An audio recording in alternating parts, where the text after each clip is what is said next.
Halo cuy, ketemu lagi sama gua. Dan kali ini gua mau nge-recap film animasi Cina lagi. Filmnya berjudul Swallowed Star yang diproduksi pada tahun 2020. Untuk season yang pertama total ada 26 episode kalau nggak salah. Dan nantinya akan gua bagi menjadi beberapa part. Banyak pokoknya ya. Menceritakan tentang sebuah virus yang tidak diketahui asalnya yang tiba-tiba muncul di bumi dan kemudian menimbulkan sebuah bencana besar di mana hewan yang terkena infeksi akan bermutasi menjadi monster yang mengerikan. Nah, ketika manusia dihadapkan dengan kehancuran seperti itu, mereka kemudian mencoba bertahan dengan cara membangun tembok dan juga mendirikan kota sebagai benteng terakhir umat manusia. Sanggupkah mereka bertahan? Atau justru sebaliknya? Kalau gitu, nggak usah lama-lama, duduk yang manis dan selamat datang di dunia monster.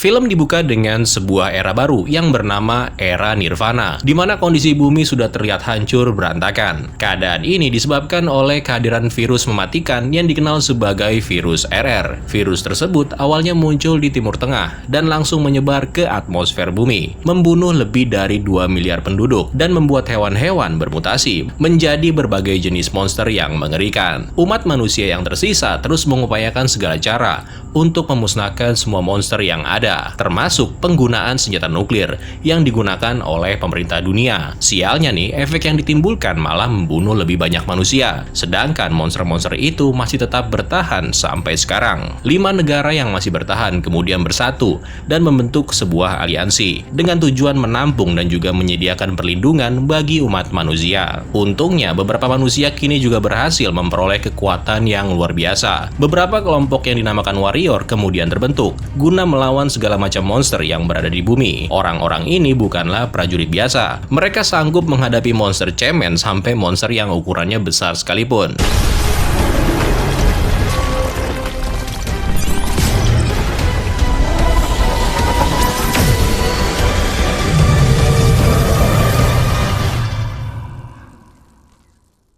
Kisah perjalanan ini baru dimulai dengan seorang pemuda yang bernama Luo Feng. Pada suatu hari, Luo bersama dengan temannya sedang mengamati sisa puing-puing kehancuran peninggalan manusia. Dalam obrolannya, mereka berdua sempat menyinggung tentang keseruan yang akan terjadi andai mereka bisa keluar dari tempat ini dan pergi berpetualang. Tapi sayang, yang bisa melakukannya hanyalah para warrior. Sebelum mereka berdua pergi, Luo sempat merasa kalau dia melihat sesuatu di balik awan. Namun, karena gak menemukan apa-apa, mereka pada akhirnya pergi sambil berjalan. Nah, apa yang baru aja dilihat sama Luo itu sebenarnya adalah sesosok monster terbang kelas S yang dijuluki sebagai Black Crowned Eagle. Oh ya, sedikit info aja nih, sebelum era Nirvana, kebanyakan dari monster-monster yang muncul hanyalah mutasi dari hewan-hewan biasa, seperti babi, anjing, kucing, sapi, dan domba. Nah, sekarang kebanyakan monster yang ada itu lebih bervariasi, dengan penambahan seperti tipe banteng, domba, monster tipe ular, monster seperti rubah, monyet, kalajengking,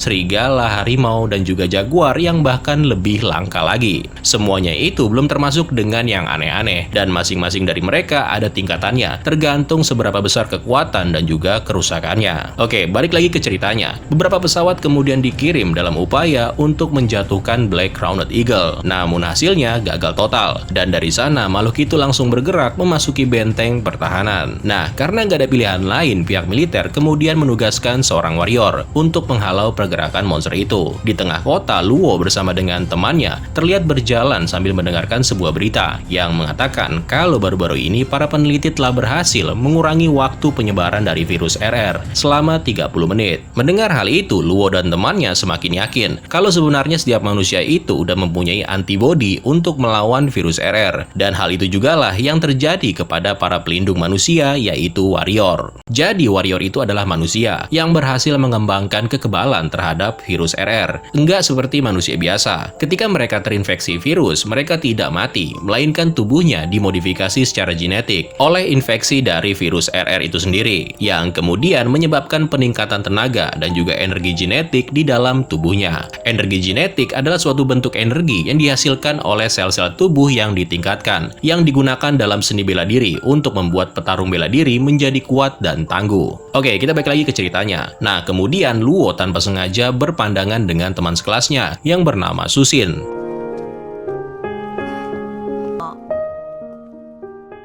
Melihat hal itu, orang-orang yang berada di sekeliling mereka pun tahu dan langsung paham. Tapi belum sempat Luo mengobrol dengan Susin, tiba-tiba muncul teman sekelas mereka yang lain yang bernama Zhang Haobai. Sosok anak orang kaya sombong yang datang dengan mengendarai sebuah mobil mewah sambil menawarkan tumpangan kepada Susin. Nah, nggak lama berselang, monster Black Crowned Eagle muncul dan menyebabkan kepanikan. Sialnya mobilnya si Haobai juga ikut menjadi sasaran kebrutalan monster itu. Dalam kejadian tersebut, Luo berhasil menyelamatkan Susin dari pecahan-pecahan kaca yang berhamburan. Crowned Eagle kembali menebar teror. Kali ini dia melemparkan bulunya ke berbagai arah. Sebagian dari bulu-bulu itu kini mengarah langsung tepat di mana Luo dan Susin berada. Tapi untungnya ada seorang warrior yang muncul dan menyelamatkan mereka. Dari sana, si warrior langsung terbang dan bertempur melawan Black Crowned Eagle. Karena pertarungan mereka ada di atas langit, sehingga nggak terlihat dengan jelas nih apa yang sedang terjadi. Namun yang pasti, satu serangan warrior berhasil membunuh Crowned Eagle.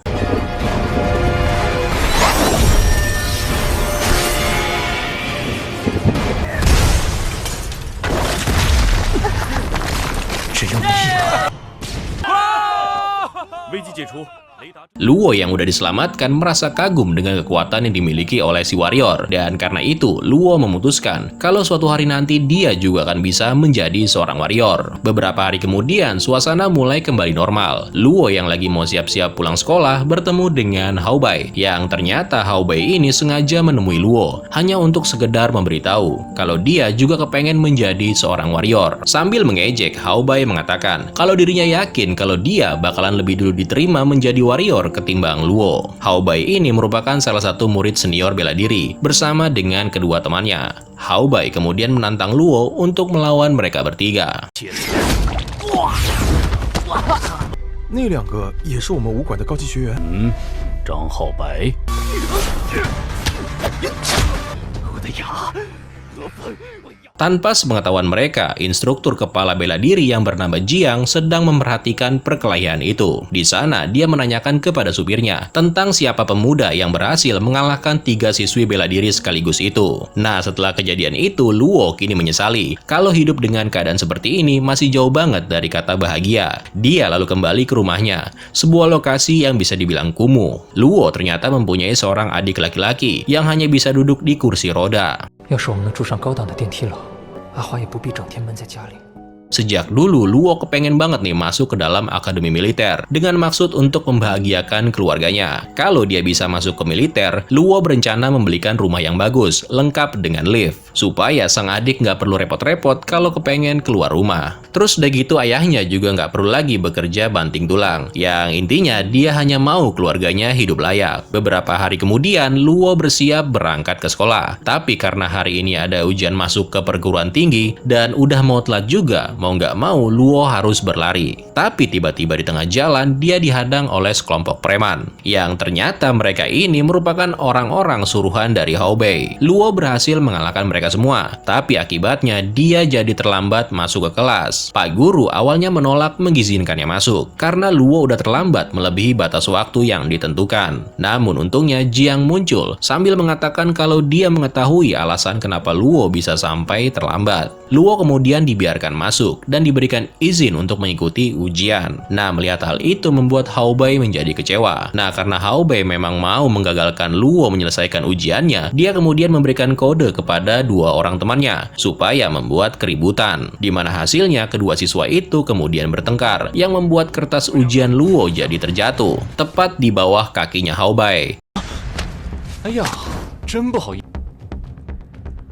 你，可是老师，我的试卷。 Nah, karena kertas ujiannya udah hancur, mau nggak mau Luo harus menyelesaikan ulang dengan waktu yang semakin menipis. Sampai kemudian, secara nggak diduga, Luo tiba-tiba pingsan. Setelah kejadian itu, Haobai lalu merayakan hasil ujiannya bersama dengan ayah dan juga pamannya. Nah, pamannya Haobai ini ternyata adalah seorang warrior elit, di mana dia menjanjikan akan memasukkan Haobai ke timnya sendiri, andai Haobai lolos dalam ujiannya itu. Next, kemudian Luo terbangun di rumah sakit, dengan Susin yang juga berada di di sana. Nah, di kesempatan ini pula, Susin juga nggak lupa untuk berterima kasih kepada Luo karena udah menyelamatkan dirinya pas di kejadian sebelumnya. Nggak berapa lama kemudian, Hao Bai juga ikutan datang untuk menjenguk Luo. Di sini, Hao Bai berpura-pura peduli dengan Luo, yang padahal dia ini lagi cari muka aja karena kehadiran dari Susin.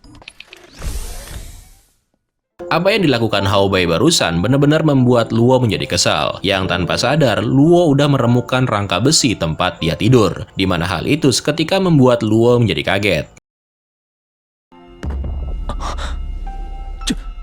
Jiang kemudian datang menjenguk Luo. Meskipun Luo udah gagal dalam ujian ke perguruan tinggi, Jiang ini masih yakin kalau sebenarnya Luo masih bisa menjadi seorang warrior. Hal itu juga diperkuat ketika sebelumnya Jiang melihat sendiri bagaimana Luo mengalahkan 3 orang sekaligus. Karena itu, Jiang lalu berencana untuk memberikan satu kesempatan lagi kepada Luo. Kali ini, Luo nggak perlu lagi untuk ikutan ujian perguruan tinggi, di mana dia akan ikut dalam ujian pra-warrior yang akan diadakan setiap awal bulan. Kalau Luo bisa lolos, maka dia akan masuk ke dalam ujian pertarungan. Dan dari sana, Luo baru bisa membuktikan apakah dia memang layak menjadi seorang warrior atau enggak. Apa yang baru aja dikatakan oleh Jiang seketika membuat Luo merasa seperti hidup kembali. Dia yakin kalau rencana untuk membahagiakan keluarganya cepat atau lambat pasti akan bisa diwujudkan. Nah, beberapa hari kemudian di rumahnya, Luo mendapati kalau sang ayah lagi bersiap untuk pergi. Karena sang ayah mendapatkan sebuah proyek atau pekerjaan yang tentunya harus dilakukan demi mendapatkan pundi-pundi uang. Hari ini, Luo juga akan pergi demi menjalani tes yang direncanakan. Luo dijemput oleh Jiang, dan di sana dia diperkenalkan dengan salah seorang peserta ujian lain yang bernama Yang Wu. 不会只有18周岁啊？ 也在今天参加种武者考核，年轻，不过这次通过的机。 Dalam obrolannya, Yang Wu sempat bertanya apa yang akan dilakukan oleh Luo andai dia lulus dalam ujian nanti. Pada umumnya, ada 4 opsi pilihan yang bisa dilakukan setelah lulus dari ujian. Yang pertama, bergabung dengan pasukan militer dan melindungi orang-orang dari serangan monster. Yang kedua, dia bisa bergabung dengan klub bela diri dan menjadi bagian dari tim yang kapan aja bisa dikirim untuk melakukan serangan terhadap monster. Yang ketiga, bergabung dengan sindikat atau lembaga keuangan demi membantu pemulihan ekonomi. Atau yang keempat, bergabung dengan tentara bayaran untuk menjaga ketertiban di daerah-daerah terpencil. Nah, sambil bercerita tentang segala macam fasilitas yang didapat andai mereka nanti bisa menjadi warrior, seketika membuat Luo tersadar di mana andai dia benar-benar menjadi seorang warrior, maka kemungkinan dia nggak akan bisa lagi bertemu dengan Shushin. Singkat cerita, mereka akhirnya tiba di gedung pusat bela diri Jixian. Ketika berada di dalam, Luo melihat sosok warrior yang udah pernah menolongnya. Di sana, mereka disambut oleh seorang pelatih perguruan yang bernama Wutang, yang kemudian langsung membawa para peserta ke sebuah ruangan yang berisi kursi-kursi yang akan digunakan untuk melakukan tes. Ternyata mereka semua akan melakukan simulasi melawan monster-monster yang muncul di tengah kota. 他们，这里是旧世界。 Awalnya, Luo seperti orang yang kebingungan, apalagi pas ngelihat peserta lainnya udah mulai mengalahkan monster-monster yang ada. 别担心，这是很正常的。 Tapi karena Luo tahu kalau kehadirannya di sini adalah untuk membahagiakan keluarganya, alhasil dia sadar dan kemudian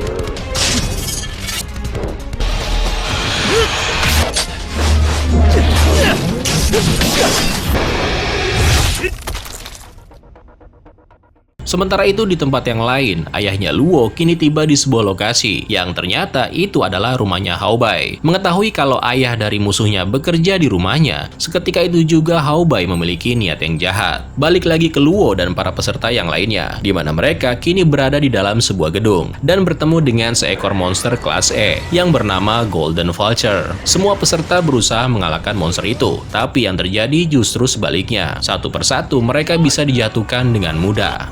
Luo yang nggak mau diam aja langsung mencabut pedang dan berlari ke arah monster itu. Luo berhasil menghindari setiap serangan yang diarahkan kepadanya, dan dari sana dia langsung naik ke tubuh makhluk itu yang terlihat terbang ke angkasa. Nah, ketika berada di atas, Luo menusukkan pedangnya tepat ke mata Golden Vulture. Namun sayangnya, karena monster itu belum bisa dikalahkan, maka yang terjadi selanjutnya, Luo harus mati dalam kejadian itu. Luo kemudian terbangun dari simulasi. Nah, yang mengejutkan adalah Luo dinyatakan lolos lolos dengan nilai tertinggi. Ternyata simulasi tadi bukan untuk mengalahkan semua monster yang ada, melainkan hanya untuk mengukur kemampuan tempur masing-masing peserta. Nah, Luo dan juga peserta lain yang dinyatakan lolos, termasuk juga Yang Wu, kemudian diberitahu kalau bulan depan mereka akan mengikuti tes selanjutnya. Tapi sebelum ke sana, mereka semua akan diberikan hadiah guna menghadapi ujian di bulan depan nanti. Dan hadiah yang dimaksud adalah teknik pelatihan energi genetik. Next, kemudian setelah semuanya selesai, Luo kini berusaha menelepon sang ayah untuk mengabarkan kalau dia udah lolos di ujian pertama. 打不通，难道爸爸还在工作？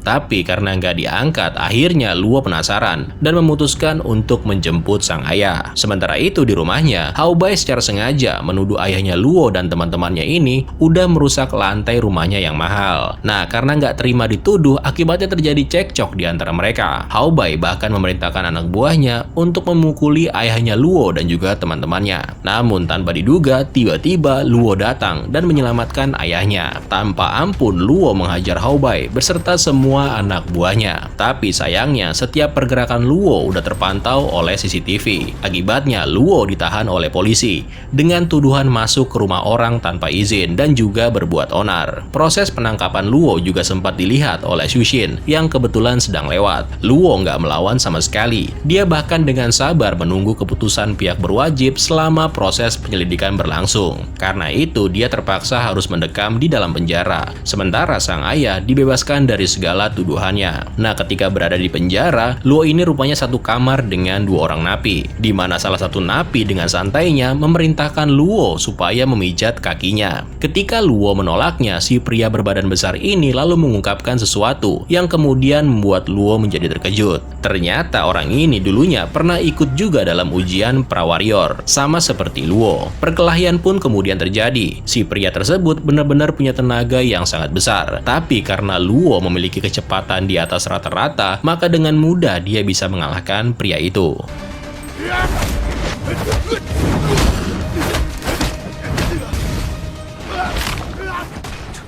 Singkat cerita, salah seorang napi lainnya kini mencoba menghentikan perkelahian sambil mengatakan, bagi siapapun calon warrior yang masih mengikuti ujian, jika terkena masalah hukum, maka bisa dipastikan orang tersebut akan didiskualifikasi. Nah, mendengar hal itu seketika membuat Luo menjadi sadar kalau dia berbuat masalah lagi di dalam penjara, maka rencana Hao Bai untuk membuatnya gagal menjadi warrior akan menjadi kenyataan. Sementara itu di sisi lain, Hao Bai kini menyewa seseorang yang bernama Zhao untuk membuat kerusuhan di dalam penjara. Awalnya Zhao ini menolak setelah dia tahu kalau targetnya merupakan calon warrior. Namun pada akhirnya Hao Bai berhasil meyakinkan Zhao dengan mengatakan kalau Zhao hanya perlu membuat kekacauan aja. Sementara sisanya Hao Bai yang akan mengatur bersama dengan sang paman. Nah, rupanya pamannya si Hao Bai yang merupakan anggota warrior mendatangi penjara dan bertemu dengan mantan calon warrior yang bernama Cobra, yang terkenal brutal dan juga sangat kuat. Dia ini pernah mencatatkan rekor dengan menjatuhkan lawan paling banyak dalam ujian pra-warrior. Nah, tujuan paman Hao Bai bertemu dengan Cobra adalah meminta Cobra membunuh Luo di dalam penjara. Dan kalau dia berhasil, maka Cobra akan diberikan imbalan uang serta dijanjikan untuk masuk ke dalam ujian pra-warrior jika dia bebas nanti. Next, kemudian kepala penjara mendapatkan panggilan telepon, yang ternyata panggilan itu dari Xu Xin. Xu Xin ingin memberikan kesaksian, di mana dia sebenarnya melihat kejadian ketika Luo berantem di rumahnya Hao Bai. Sementara itu, instruktur Jiang bersama dengan Wutong mencoba memeriksa kembali hasil tesnya si Luo. Dan setelah melihat hasilnya, mereka lalu mengambil kesimpulan dengan mengatakan meskipun Luo sangat bagus dan juga terampil, tapi sayangnya Luo masih terlihat nggak berpengalaman. Dan itu akan terasa sulit bagi Luo jika dia nanti masuk ke dalam ujian selanjutnya. Apalagi jika harus menghadapi lawan seperti Cobra, di mana hal itu akan berbahaya bagi Luo. Mereka lalu bertanya-tanya apakah bisa Luo memaksimalkan kemampuannya untuk mempelajari teknik kultivasi energi genetik. Nah, di sini ada sosok yang pernah menyelamatkan Luo, yang kemudian muncul sambil berkata, Nah, dia ini bernama Zhu, warrior kelas atas atau level War God, sekaligus seorang master spiritual. Nah, menurut Master Zhu, selama ini dia memperhatikan kalau Luo sebenarnya memiliki kekuatan spiritual di dalam tubuhnya. Dan sebagai master spiritual, tentunya juga membuat dirinya merasa terkejut. Jadi, ada dua jenis proses bela diri yang didasarkan pada dua jenis energi yang berbeda. Pertama, energi genetik. Energi ini biasanya dipelajari oleh para calon warrior muda dan juga mayoritas dunia persilatan. Nah, yang kedua bernama energi spiritual. Ini adalah tingkatan selanjutnya yang hanya dimiliki oleh para master kayak si Zhu ini. Energi spiritual berfokus pada tingkatan yang lebih tinggi lagi, dan kemampuan itu hanya bisa didapat secara alamiah. Sementara itu, Luo yang sedang berada di dalam penjara kini memulai bermeditasi untuk melatih teknik kemampuan energi genetik yang ada di dalam tubuhnya. Sebuah kemampuan dasar yang harus dimiliki oleh semua warrior. Selama di dalam penjara, Luo terus berlatih dan memaksa dirinya untuk tetap tenang dan terhubung dengan alam semesta. Di saat yang bersamaan, Cobra juga melakukan hal yang serupa. Dia kemudian dikeluarkan dari selnya. Bersama dengan dua orang pengawal, Cobra berjalan melewati sel milik Luo. Dan dari sana tiba-tiba, Cobra mengeluarkan bayangan seperti ular ke dalam selnya Luo, dengan tujuan menyerang Luo yang lagi bermeditasi. Apakah Luo akan terbunuh? Atau malah sebaliknya? Ya, kita cari tahu aja nanti ya di part yang kedua. Kalau gitu, sekian dulu untuk hari ini. Terima kasih buat yang udah nonton, dan sampai bertemu kembali di video selanjutnya. Keren lo semua. Ciao.